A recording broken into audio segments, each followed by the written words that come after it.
The night Elaine Harper's life changed forever began like any other. At 32, she'd settled into the comfortable routine of a dedicated elementary school teacher. Late nights, grading papers, coffee-stained lesson plans, and dreams of adventure that seemed destined to remain just that, dreams. Her small apartment overlooking the bustling streets of Chicago offered little excitement. But tonight, something felt different. As she adjusted tomorrow's science lesson, a simple introduction to the solar system for her third graders, a peculiar humming sound drew her attention to the window. The streetlights outside flickered unnaturally, casting strange shadows across her living room wall. Curious, she approached the window, pressing her palm against the cool glass. "That's odd," she whispered, watching as the light patterns shifted into configurations she'd never seen before. The humming intensified, vibrating through the glass and into her fingertips. Across the country in Detroit, 28-year-old Javier Cortez was hunched over his workbench, skillfully soldering the final connections on a custom robot he'd been commissioned to build. The practical-minded mechanic prided himself on his meticulous work, his strong hands moving with practiced precision despite their size. His workshop, converted from an old garage, was his sanctuary, filled with half-finished projects and dreams of discovering alien technology that might revolutionize his craft. The robot's screen suddenly flickered to life without him activating it. Bold red letters scrolled across the display. Teleporter sequence activated. "What the hell?" Javier muttered, tapping the screen. "I didn't program that." In San Francisco, 35-year-old Marisol Vega was working late at her veterinary clinic. The gentle-hearted doctor was examining a wounded ferret, her delicate fingers carefully cleaning a gash on its side while she hummed softly to keep the animal calm. Her colleagues often teased her for treating her patients with such tenderness. But Marisol believed all living creatures deserved compassion, especially those who couldn't speak for themselves. The clinic's lights began to flicker, then dimmed completely. "Don't worry, little one," she whispered to the ferret, reaching for her phone's flashlight. "Just a power outage. We'll get you fixed up." But the darkness felt different, heavier, somehow, more purposeful.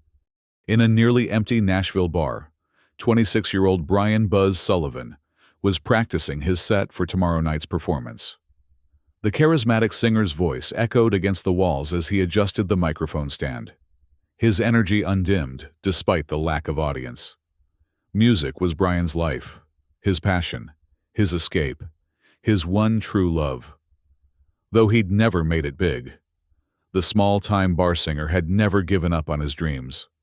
The neon lights above the stage suddenly intensified, transforming from their usual soft glow to blinding beams that seemed to reach for him.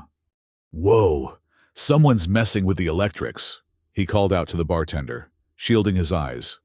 But there was no response, only the growing brightness that seemed to envelop him.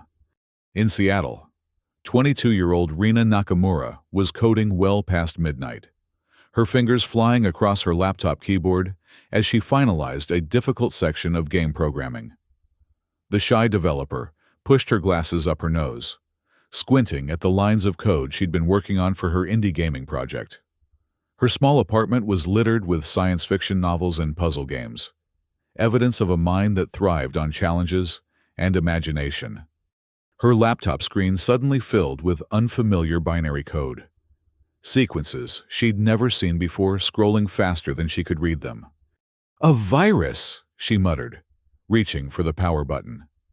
But before her fingers made contact, the binary code coalesced into a swirling pattern of light that seemed to reach out from the screen.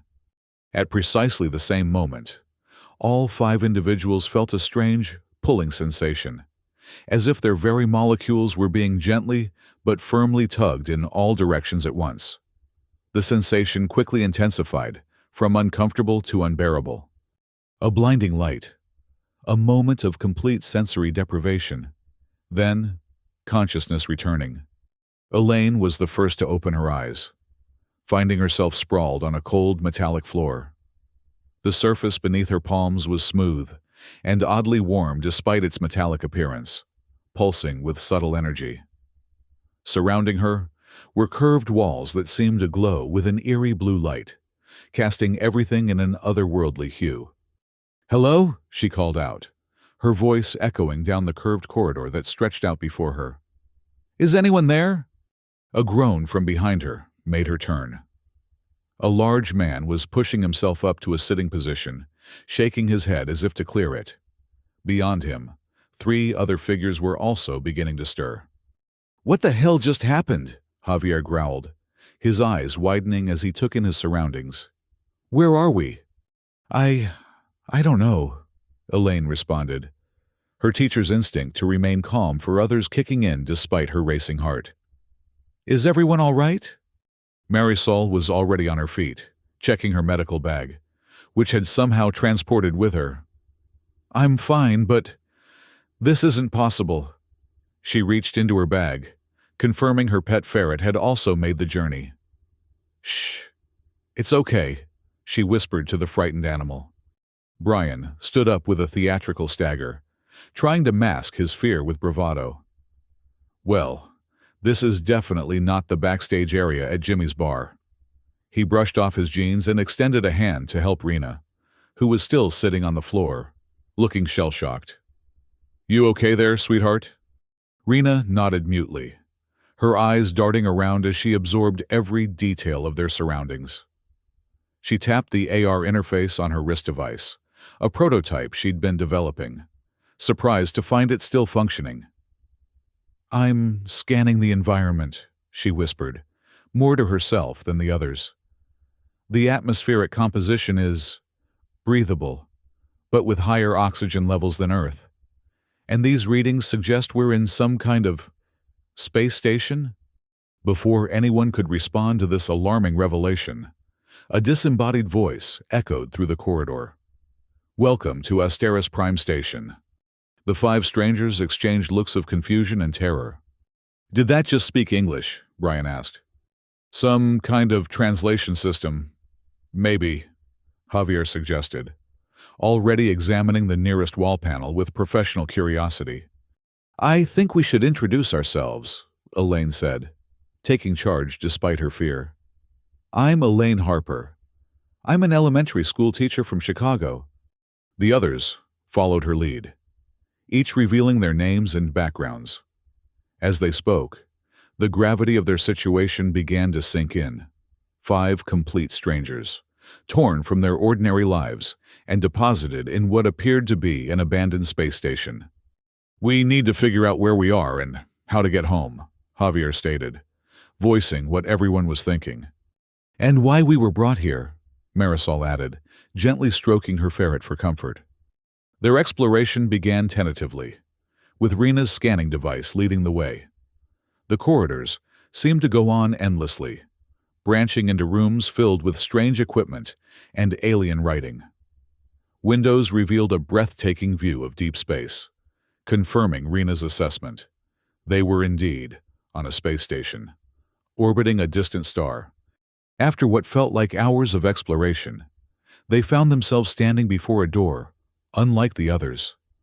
This one pulsed with a violet light, and strange symbols carved into its surface seemed to shift and change as they watched. "I think it wants us to go in," Rena whispered, her scanner showing unusual energy patterns emanating from within. "Could be a trap," Javier warned, but his curiosity was evident in his voice. "Or it could be answers," Elaine countered. "We can't just wander these halls forever." With shared apprehension, they entered what appeared to be a laboratory. At its center stood a crystalline structure that pulsed with multicolored light. 5 pedestals surrounded it, each emitting a different colored glow. "It's like it was waiting for us," Brian muttered, eyeing the setup with suspicion. As if responding to his words, the crystal structure intensified its pulsing. A holographic display appeared above it, showing symbols none of them recognized. Yet somehow, they understood the message. Initiate enhancement protocol. "I don't like the sound of that," Javier said, backing away. "We should leave." But before any of them could retreat, The room's door sealed shut behind them. The crystal emitted a high-pitched tone that seemed to resonate within their very bones. "What's happening?" Marisol cried out, clutching her medical bag protectively. Elaine, drawn by some unexplainable instinct, stepped forward and reached toward the nearest control panel. "Wait!" Javier called, but too late. Her fingertips made contact with the smooth surface. Instantly, a beam of blue energy shot from the crystal, enveloping Elaine completely. She gasped, not in pain but in shock, as information seemed to pour directly into her mind. Images, sensations, knowledge, flowing into her consciousness faster than she could process. When the beam faded, Elaine staggered back, her eyes wide. I can feel the station's AI," she whispered. "Like it's another presence in my mind." The others barely had time to react before the crystal fired again. This time, a red beam that engulfed Javier. When it receded, he stared at his hands in wonder. "I understand mechanical structures now," he said in awe. "Not just how they work, but how they could work, how they could be transformed." One by one, the crystal bestowed its gifts. Marisol was bathed in green light, granting her the ability to sense and heal living beings with her mind. Brian in yellow light, giving him the power to amplify and manipulate sound waves. And finally, Rena in purple light, connecting her consciousness directly to the station's AI systems. As the final beam faded, the crystal dimmed. The 5 humans stood in a circle, looking at each other with new eyes, no longer strangers united only by circumstance, but individuals linked by their extraordinary new abilities. "Why us?" Brian finally asked, breaking the stunned silence. "Why give us these powers?" Rena, her mind now interfaced with the station's systems, accessed a data log. "I found something," she said, her voice distant as she processed the information. "This station, Asteris Prime, it was built by a race called the Stellaris. Its mission was to collect exceptional specimens, enhance their capabilities, and provide the Galactic Alliance with tools to counter the Great Crisis." "Specimens?" Javier repeated with disgust. "We're lab rats." "Not just us," Rena continued, her eyes moving rapidly as she scanned invisible data. "We're subjects 47 through 51. There were others before us." "What's this Great Crisis?" Elaine asked, using her new mental connection to search the station's AI memory banks. Before Rena could answer, an alarm blared throughout the station. Red emergency lights began to pulse along the corridors outside. "The station's scanners have detected multiple ships approaching," Rena translated, her face paling. "They're identified as belonging to something called the Vrick Empire. The system tags them as hostile." "Enemy fleet approaching," announced the same disembodied voice that had welcomed them. "We need weapons," Javier said immediately, already looking around the lab for anything he could transform with his new ability. "We need to understand what's happening first," Elaine countered. "These powers were given to us for a reason." "The Vrick ships will reach us in approximately 20 minutes, Rena informed them, still connected to the station systems. "They're scanning us." "Can we hide?" Marisol suggested. "Or send them a message. Tell them we're not a threat?" "I can try," Rena said, focusing her mind on the communication systems. After a moment, she shook her head. "They're not responding to standard frequencies." Brian paced nervously. "So we've got superpowers we barely understand. We're stuck on an alien space station, and we've got hostile ships coming to, what, destroy us? Capture us? Great, just great." "We need to split up," Elaine decided. "Javier, find the weapons bay and see what you can work with. Rena, keep monitoring the approaching ships and try to access more information about this station. Marisol, check if there are any medical facilities. We might need them. Brian, see if you can find the station's power core or engines. I'll try to communicate with the station's AI directly." With newfound purpose, they dispersed to their assigned tasks. As they explored deeper into the station, each began to experiment with their new abilities. Javier discovered the weapons bay and found himself instinctively understanding the alien technology. When he touched a seemingly simple metal rod, he could visualize how to reconfigure its molecular structure into a plasma rifle. With concentration, the metal began to flow and reshape under his hands. Marisol found the medical bay and was astonished when she could sense the physical state of a small alien organism preserved in stasis. Focusing her thoughts, she watched in amazement as its cellular damage began to repair itself. Brian located the power distribution center and experimented with his voice, finding that specific notes could create shockwaves powerful enough to crack the reinforced glass of a containment unit. More impressively, certain harmonies seemed to stabilize fluctuating energy readings on the monitoring displays. Rena delved deeper into the station's database, her consciousness flowing through digital pathways with increasing confidence. She discovered security footage showing previous subjects being enhanced, some human, others distinctly alien. Elaine established a tentative connection with the station's semi-sentient AI system, which identified itself as Aurora. Through careful mental questioning, she began to piece together the station's purpose. When they reconvened in the laboratory, time was running short. "The Vrick ships will dock in 5 minutes," Rena reported. "There are 3 vessels, heavily armed." "I've modified these into weapons," Javier said, displaying an assortment of transformed tools. "They're crude, but they should work. Aurora told me about the Stellaris," Elaine shared. "They were an advanced civilization devoted to maintaining peace in the galaxy. But they were nearly wiped out in a conflict with another species. This station was one of their last projects, designed to find individuals with potential and enhance them to help prevent future conflicts." "Well, they picked a hell of a time to activate us," Brian commented dryly. "Right as these Vrick guys show up." "It's not coincidence," Marisol said quietly. "I found records in the medical bay. The Vrick Empire has been hunting down these enhancement stations. They're afraid of what they create." "With good reason," Javier added, hefting one of his makeshift weapons. "These powers could change the balance of power in their region."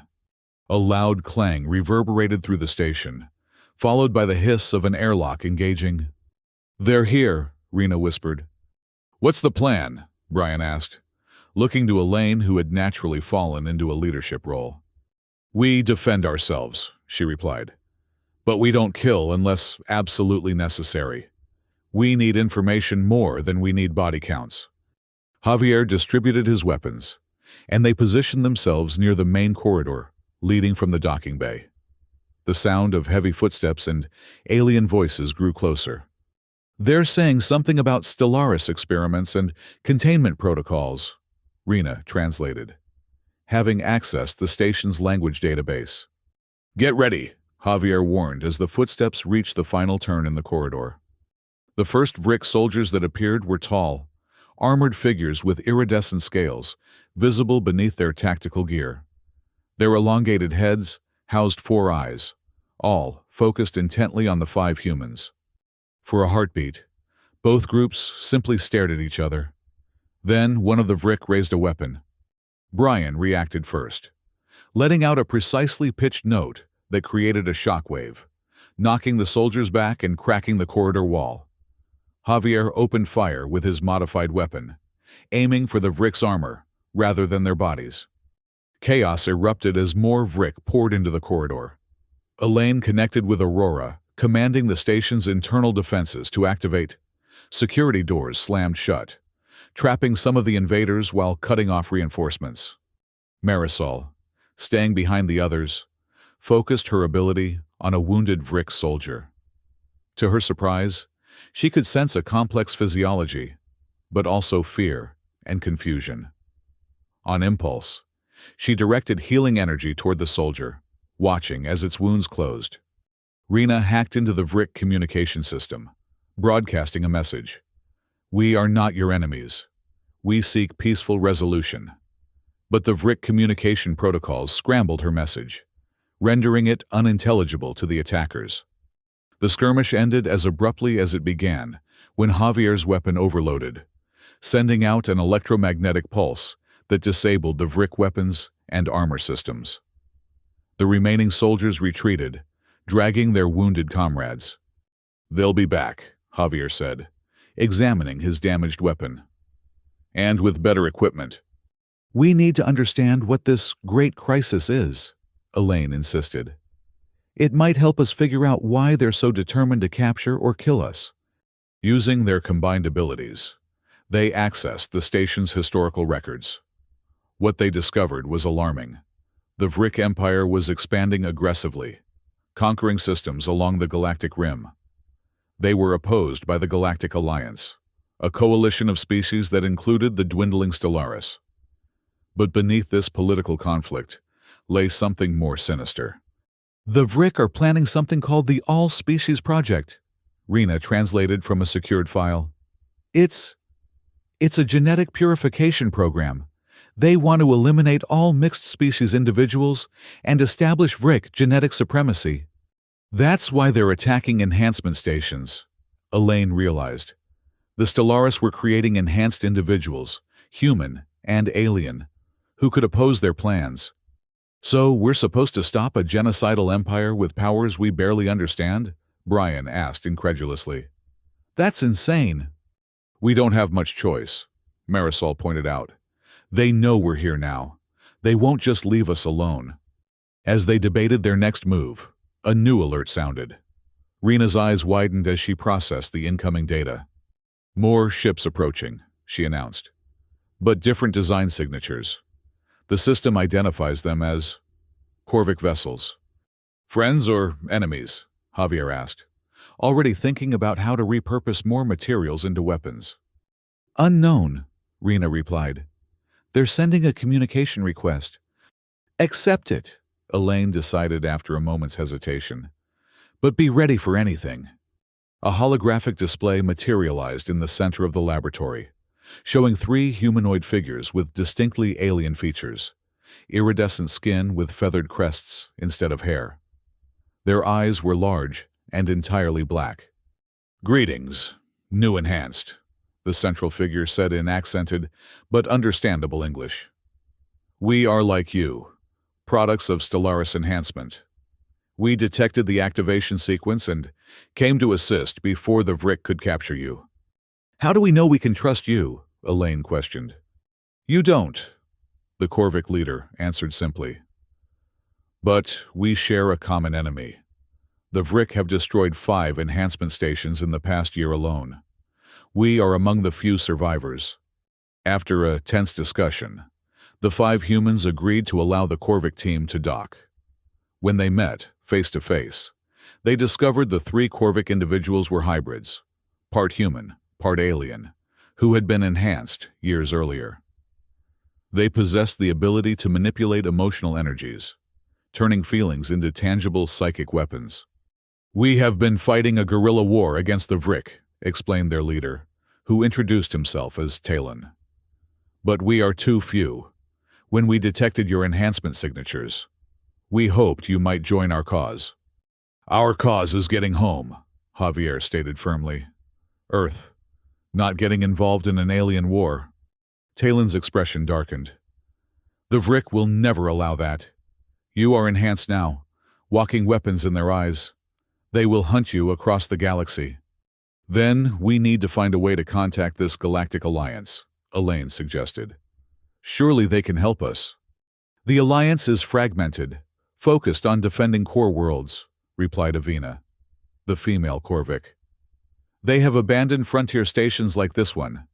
As they strategized, Marisol observed the Corvic carefully. Something about their emotional signatures felt discordant to her new senses, like they were hiding something important. Her suspicion proved justified when, hours later, she overheard Talon communicating secretly with an unknown party. "The new enhanced are powerful but naive," he was saying. "They will make excellent bargaining chips with the Vrick command." Marisol immediately alerted the others. Confronted with his betrayal, Talon didn't deny it.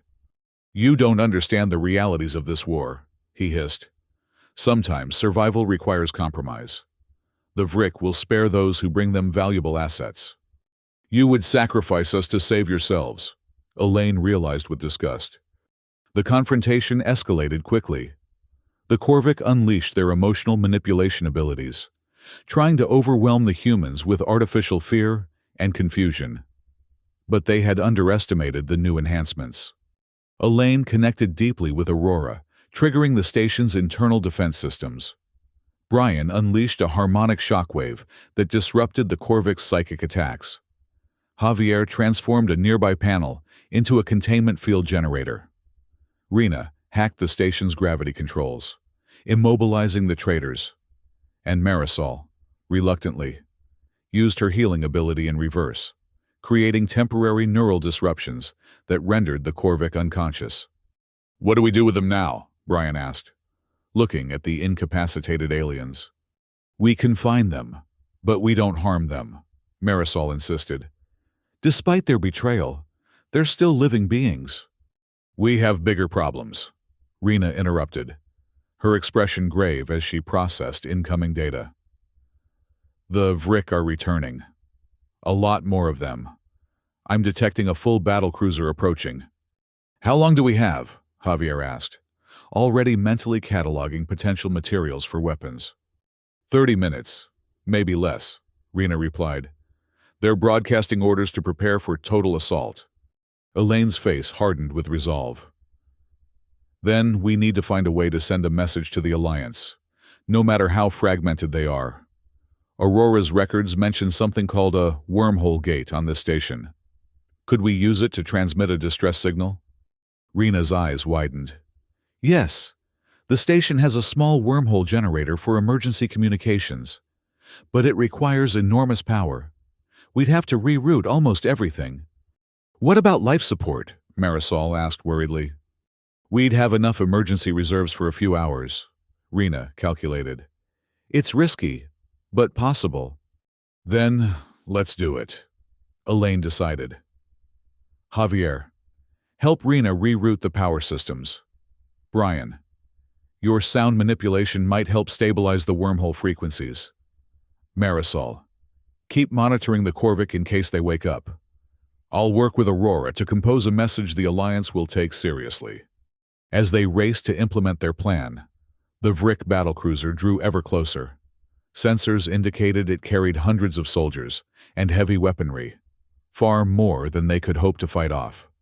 In the wormhole chamber, Javier worked feverishly to modify the power distribution systems, while Rena interfaced directly with the gate controls. The ancient technology hummed to life, creating a small but stable spatial distortion. "It's working," Rena announced. "But the power fluctuations are too extreme. We need something to stabilize the quantum field." Brian stepped forward, concentrating intensely. He began to sing, a pure, sustained note that somehow matched the wormhole's resonance frequency. The spatial distortion stabilized, expanding slightly. "Perfect!" Rena exclaimed. "Maintain that exact pitch." Meanwhile, Elaine had composed a critical message. Vrick Empire activating all species project. Enhancement Station Asteris Prime under attack. 5 new enhanced requesting immediate assistance. Transmitting station coordinates and Vrick fleet positions. "Ready to transmit," Rena confirmed. "But we'll only get one shot at this. The power surge will likely burn out critical systems." "Do it," Elaine commanded.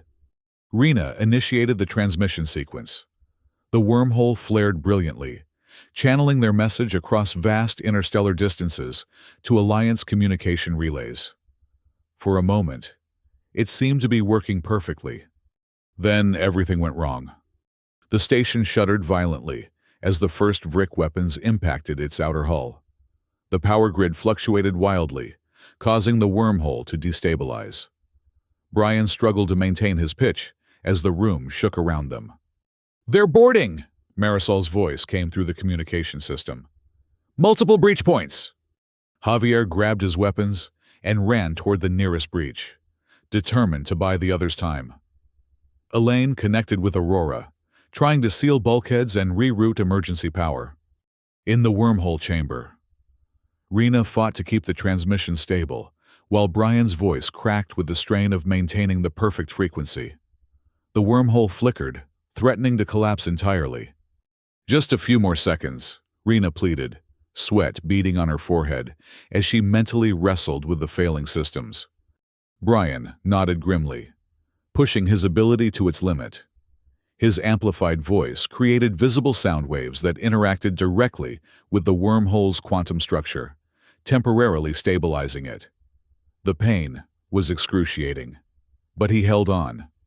The message transmitted just as the wormhole collapsed in a shower of energy sparks. Brian collapsed to his knees, his throat raw and voice temporarily lost. Rena staggered back from the control panel, mentally exhausted. "Did it work?" Brian rasped. "I think so," Rena nodded weakly. The transmission completed. Whether anyone received it? That's another question. Throughout the station, the battle raged. Javier used his transformation ability to create increasingly sophisticated weapons and barriers. Marisol reluctantly used her power to incapacitate rather than heal, causing temporary neurological disruptions in attacking Vrick soldiers. Elaine, deeply connected with Aurora, became the station's coordinating intelligence, directing defensive measures and tracking enemy movements. They fought valiantly, but they were outnumbered and inexperienced.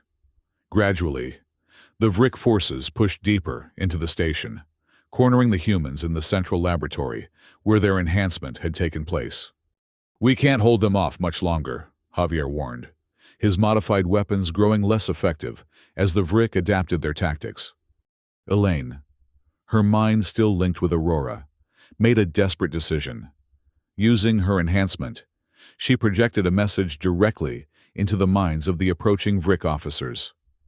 "You have forgotten the value of life itself." The unexpected psychic contact stunned the Vrick commanders. Some faltered, lowering their weapons in confusion. Others pressed forward with even greater determination. But the momentary disruption bought precious time. In that crucial moment, sensors detected new ships arriving in the system. Alliance vessels, responding to their distress call with unexpected speed. "They came," Rena whispered in disbelief as she monitored the tactical displays. The Alliance fleet engaged the Vrick cruiser, drawing away its supporting fire from the station. A squad of Alliance Marines boarded Asteris Prime, quickly neutralizing the remaining Vrick forces. When the fighting finally ceased, the 5 humans found themselves face-to-face with the Alliance Military Command, a diverse group of alien species united under a common banner. Their leader, a stern-faced officer introduced as Admiral Lark of the Galdrak species, regarded the enhanced humans with obvious suspicion. "You have our gratitude for the warning about the All-Species Project," the Admiral stated. "Our intelligence suspected something of the sort, but your transmission provided confirmation. However, you now present us with a complication." "A complication," Javier repeated tensely, still holding one of his transformed weapons. "Enhanced individuals are rare and valuable assets," the Admiral explained, "particularly those with abilities as potent as yours appear to be. The Alliance Military Command will require your service in our ongoing conflict with the Vrick." Elaine stepped forward. "We didn't ask for these enhancements. We were taken from our home, from Earth. We just want to return." The Admiral's expression hardened. "That is no longer possible. The Vrick know of your existence now. If you return to Earth, they would follow, potentially exposing your entire world to their attention. Additionally, your enhancements make you too valuable to simply release." "You're talking about conscription," Marisol realized, her voice tight with anger. "Forcing us to fight in your war." "I'm talking about necessity," the Admiral corrected coldly. "The Vrick Empire threatens dozens of worlds, billions of lives. Your abilities could save countless innocents." The 5 humans exchanged troubled glances, recognizing the impossible situation they faced. They couldn't return home without endangering Earth. They couldn't surrender their new powers. And now, it seemed, they couldn't escape being used as living weapons in an interstellar conflict. Rena, who had been quietly interfacing with the station's systems during this exchange, suddenly spoke up. "What if there's a third option?" All eyes turned to her. "Asteris Prime was designed as a neutral research station," she continued.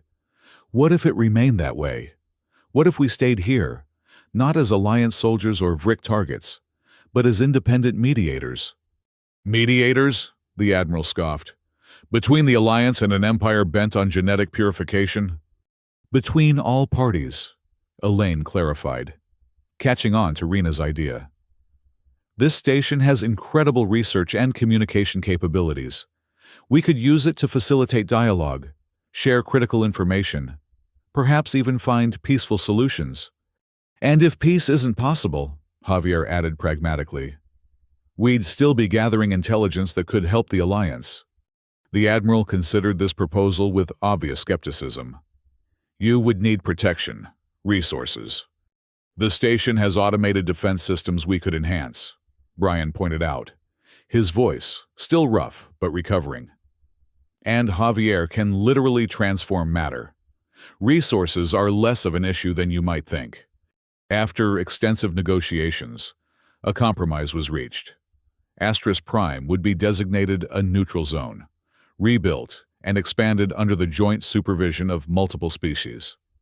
The 5 enhanced humans would remain as its caretakers and facilitators, not formal Alliance members, but allies in the broader effort to prevent the Vrick's genocidal plans.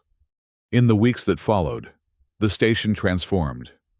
Alliance engineers repaired the battle damage, while Javier used his abilities to redesign critical systems. Rena expanded the AI capabilities, working in harmony with Aurora to create an unprecedented information network.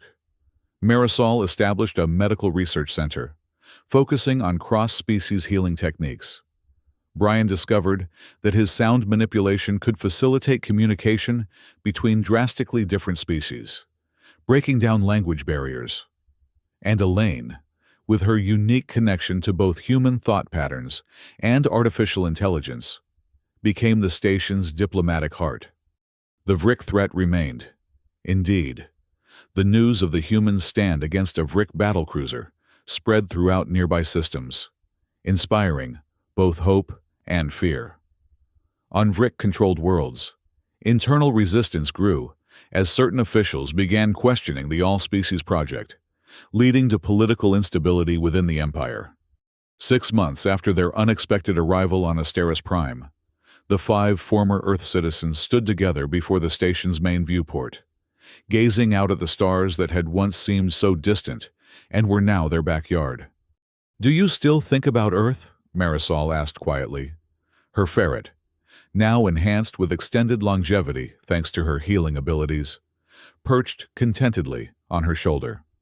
"Every day," Elaine admitted. "My students would be finishing the school year now. Someone else is teaching them about the solar system." "My workshop probably got repossessed," Javier mused. "All those unfinished projects." "The band probably replaced me," Brian added with a wry smile. "Though I bet my replacement can't create sonic force fields." "My parents must be worried sick," Rena said softly. "I wish there was some way to let them know I'm okay." They fell silent, each lost in memories of the lives they'd left behind. But their melancholy was interrupted by Aurora's voice, announcing an incoming transmission from a distant system. Refugees fleeing Vrick persecution, seeking sanctuary. Without hesitation, they moved to their stations, their brief moment of nostalgia replaced by purposeful action. They were no longer just 5 lost humans. They were the 5 emissaries, as they'd come to be known throughout the sector. Bridges between worlds, protectors of the persecuted, and perhaps, eventually, architects of peace. As they worked, the station's AI interface displayed a cryptic message in an isolated subsystem. "Stellaris not entirely extinct. Mission ongoing." Elaine noticed it first, but said nothing to the others. Not yet. Some burdens of knowledge were best shouldered gradually. For now, it was enough that they had found purpose in their strange new lives, and perhaps a way to make a difference on a scale they could never have imagined back on Earth. The galaxy had indeed gone mad, but in that madness, 5 ordinary humans had found extraordinary purpose. And somewhere out in the vast cosmos, other Stellaris experiments waited to be discovered, the beginning of a new era for the galaxy. Brian caught Elaine's thoughtful expression as she stared at the message. "Something on your mind, Teach?" She smiled enigmatically and closed the display. "Just thinking about our next lesson plan. The universe is a big classroom, and class is definitely in session." The station hummed around them, alive with possibility. Their journey, their real journey, was only just beginning.